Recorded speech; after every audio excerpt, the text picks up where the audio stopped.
नमस्कार मेरे प्यारे दर्शकों। एस्ट्रोलॉजी प्रो में मैं दीपक लोहनी आपका हार्दिक स्वागत करता हूं। आज का विषय जो है उसमें मैं आपको बताने जा रहा हूं कि कुंडली के किस भाव से व्यक्ति के किस क्षेत्र की गणना की जाती है। इसके बारे में आज मैं आपसे विस्तार पूर्वक बताऊंगा और आप मेरे साथ पूरे वीडियो में बने रहे। आप आसानी से समझ सकते हैं कि आपकी कुंडली में कौन सा ग्रह किस भाव पर बैठकर किस क्षेत्र को प्रभावित कर रहा है। इसमें आपको कोई गुणा गणित करने की जरूरत नहीं, आप आसानी से समझ सकते हैं। आप बस अपनी कुंडली को अपने समक्ष रखिए और जो मैं आपको बताते जा रहा हूं आप उसे अपनी कुंडली से मिलाते जाइए, इससे आप आसानी से समझ जाएंगे। तो चलिए शुरू करते हैं आज का अपना कार्यक्रम, जिसमें मैं आज आपको बताने जा रहा हूं कुंडली चक्र के बारे में। कौन से भाव से व्यक्ति के किस क्षेत्र की गणना की जाती है। यह कुंडली चक्र है। इसमें यह भाव होते हैं: प्रथम भाव, द्वितीय, तृतीय, चतुर्थ, पंचम, षष्टम, सप्तम, अष्टम, नवम, दशम, एकादश, द्वादश। यह भाव हर कुंडली में निर्धारित होते हैं, यह फिक्स होते हैं, इसमें कोई अंतर नहीं होता। हर कुंडली के लिए प्रथम भाव यही रहेगा, द्वितीय यही रहेगा, तृतीय यही रहेगा, इसी तरह क्रमशः यह भाव होते हैं। और यह चार कुंडली के केंद्र स्थान होते हैं: प्रथम, चतुर्थ, सप्तम और दशम, यह केंद्र स्थान होते हैं। इसके अलावा पंचम और नवम यह त्रिकोण होते हैं, यह कुंडली के त्रिकोण कहलाते हैं। इसमें जो हम प्रथम भाव से व्यक्ति के क्षेत्र की गणना करते हैं, उसमें प्रथम अगर भाव में हम गणना करते हैं जिस क्षेत्र की, उसमें रंग, रूप, वर्ण, तन, शुरु, उदय, चिन्ह, निर्णय, जाति, स्वरूप, रंग, सुख दुख, साहस, उदय और शरीर। रूप रंग से संबंधित जो भी गणनाएं होंगी व्यक्ति के, वह इसी भाव से होगी। तन, शरीर, स्वरूप, व्यक्ति का स्वरूप कैसा है, रंग कैसा है, और साहस से संबंधित जो भी गणनाएं होंगी वह इसी भाव से होगी। इसके अलावा जो द्वितीय भाव से हम गणना करते हैं, व्यक्ति के पास धन से संबंधित जो भी क्षेत्र होते हैं उसके लिए हम इससे गणना करेंगे। परिवार के लिए वह कैसा है या परिवार कैसा होगा, इससे संबंधित। और वाणी, उसकी वाणी कैसी होगी, इससे संबंधित। खजाना, स्वर्ण, जमा धातु, दांत, वाणी, पड़ोसी, दाई आंख से संबंधित जो भी दिक्कतें होती हैं वो इसी ग्रह में बैठे इसी भाव में बैठे अशुभ ग्रह के कारण होती है। उसका पड़ोसी कैसा होगा, और दांत से संबंधित जो दिक्कतें होती हैं वो इसी भाव में बैठे ग्रहों के कारण होती है। इसके अलावा जो तृतीय जो हमारा भाव होता है वह होता है यश पराक्रम का भाव। यश पराक्रम भाई बहन से संबंधित, कर्म, सेवक, नौकर, गला, गर्दन, हाथ, कंधा, इससे संबंधित जो भी गणनाएं होंगी हम कुंडली के तृतीय भाव से करेंगे। चतुर्थ भाव माता का भाव माना जाता है। इसमें घर, मकान, भूमि, हृदय, मात्र, सुख, गाय, बैल, भैंस, मित्र, पेट, जल, पाताल, फेफड़े से संबंधित जो भी दिक्कतें होती हैं। इसके अलावा माता के संबंधियों का जो भी हम विचार करते हैं इसी भाव से करते हैं। चतुर्थ भाव, कुंडली के चतुर्थ भाव से इन क्षेत्रों का विचार होता है।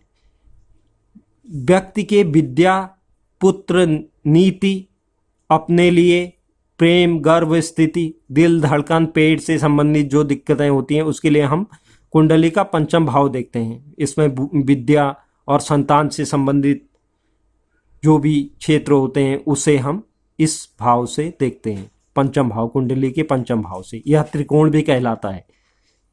इसके बाद जो छठा भाव होता है उसमें रिपु, दुश्मन, रिपु माने दुश्मन, मामा, पाप, रोग, चिंता, शंका, दुर्घटना, नौकरी, विदेश, आँख से संबंधित जो दिक्कतें होती हैं, हार्निया से संबंधित जो दिक्कतें होती हैं, मामा, मासी, चाचा, चाची, इन सब की गणना हम कुंडली के छठे भाव से करते हैं।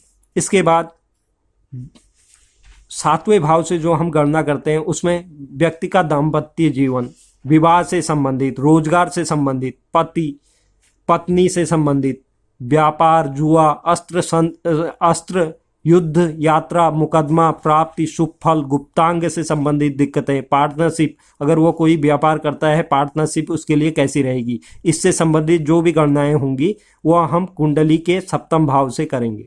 इसके बाद अष्टम भाव से हम यह आयु और मृत्यु का भाव भी माना जाता है। कुंडली का अष्टम भाव आयु और मृत्यु का भाव माना जाता है। इसमें से हम जो गणना करेंगे उसमें छिद्र, आयु, दुख, यात्रा में कठिनाई, मृत्यु, पुरातत्व से संबंधित जो भी व्यक्ति का संबंध होता है उसकी गणना भी हम यहीं से करते हैं। गुप्त रोग से संबंधित, बुआ, इन सब क्षेत्रों की हम जो गणना करेंगे वो कुंडली के सप्तम भाव से करेंगे।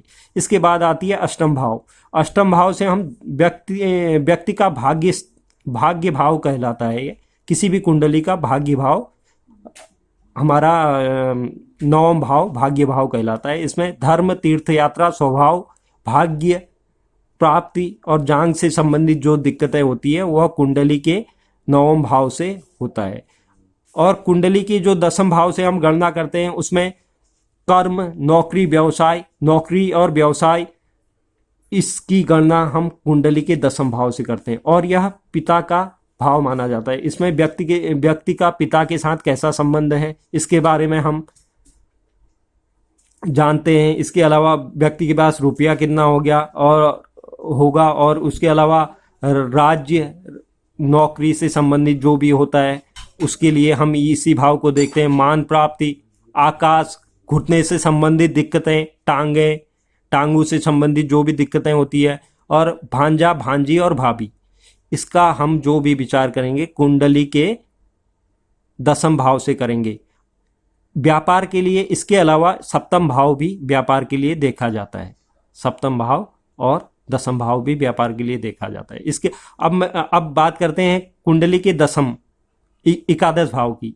कुंडली के एकादश भाव की, एकादश भाव से हम यह आय का भाव कहलाता है। इसमें से हम व्यक्ति की आय कैसी रहेगी, और लाभ से संबंधित, व्यक्ति के लाभ से संबंधित, विदेश, वस्त्र, स्वर्ण, मंगल कार्य, पैर, पिंडली से संबंधित जो भी दिक्कतें होती है, और दामाद और पुत्र वधू, इसकी गणना हम कुंडली के एकादश भाव से करेंगे।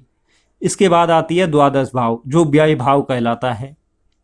इसमें व्यक्ति का व्यय, अगर अशुभ ग्रह कोई बैठा रहता है तो वह गलत कामों में अपना धन खर्च करता है। अगर कोई शुभ ग्रह बैठा होगा तो उसका अच्छे कार्यों में धन खर्च होगा।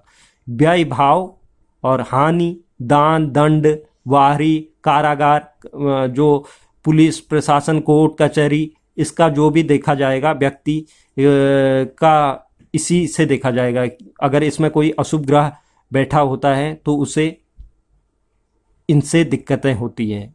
अक्सर वो जेल की यात्रा करनी पड़ती है। इसके अलावा कोर्ट कचहरी के चक्कर लगाने पड़ते हैं अगर इस भाव में कोई अशुभ ग्रह बैठा है।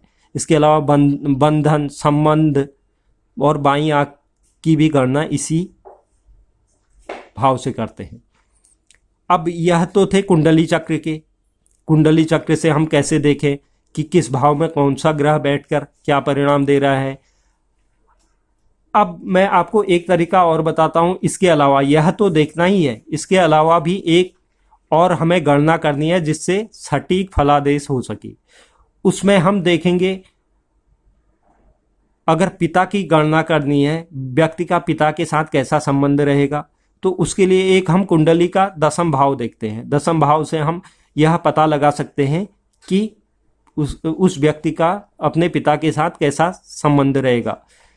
इसके अलावा हमें यह भी देखना जरूरी है कि सूर्य, कुंडली में सूर्य कहीं भी बैठे हों, कुंडली में किसी भी भाव में अगर सूर्य बैठे हैं, वहाँ से दसम भाव को भी देखना जरूरी है कि उसमें कौन से ग्रह बैठे हैं, क्योंकि इसके साथ वह भी मिलाना जरूरी है।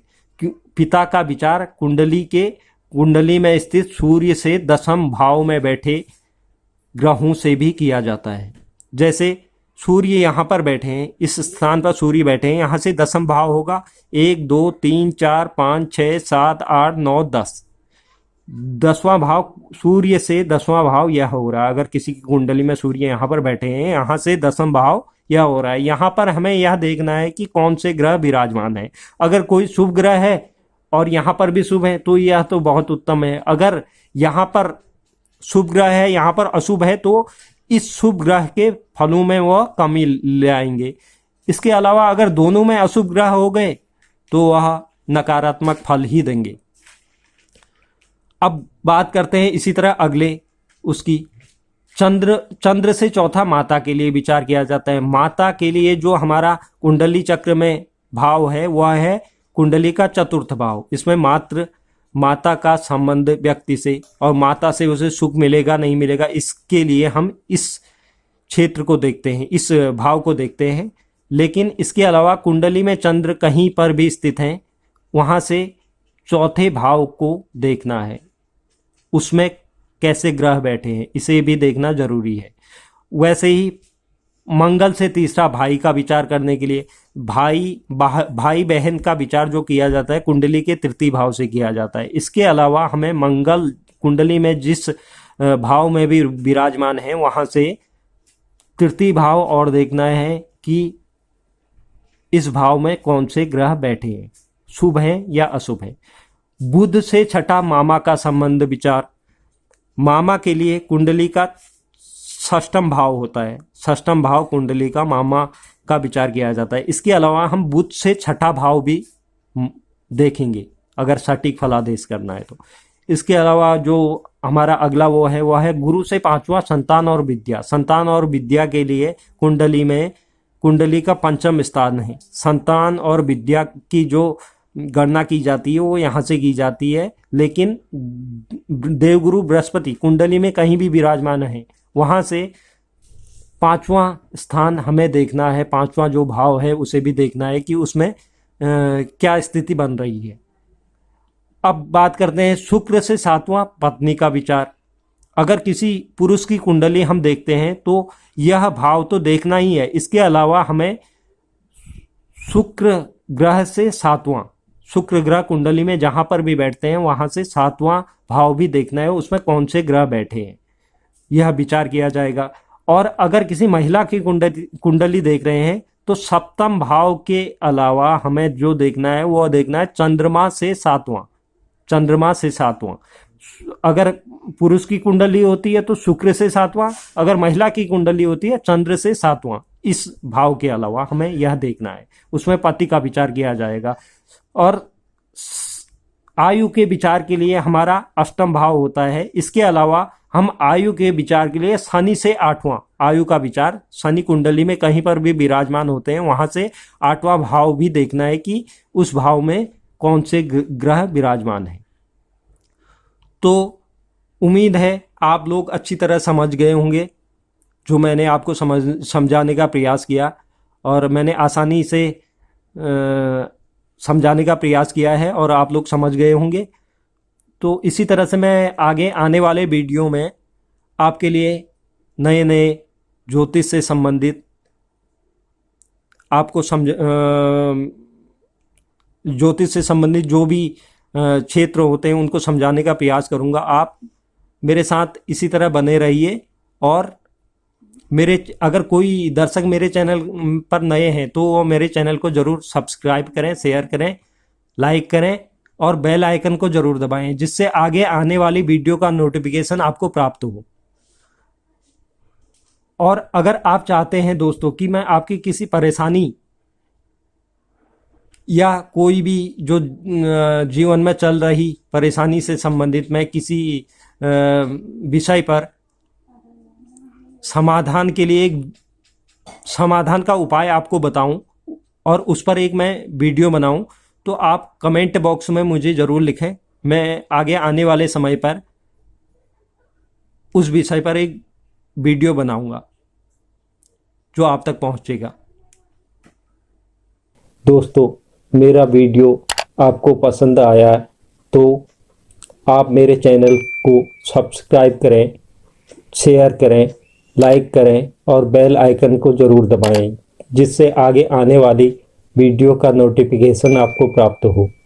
और दोस्तों अपनी परेशानियों के बारे में जानकारी और उन्हें समाप्त करने के सुझाव व उपाय और कुंडली बनाने के लिए कमेंट बॉक्स में लिखकर या मेरे व्हाट्सएप नंबर 8218960673 पर जानकारी प्राप्त कर सकते हैं।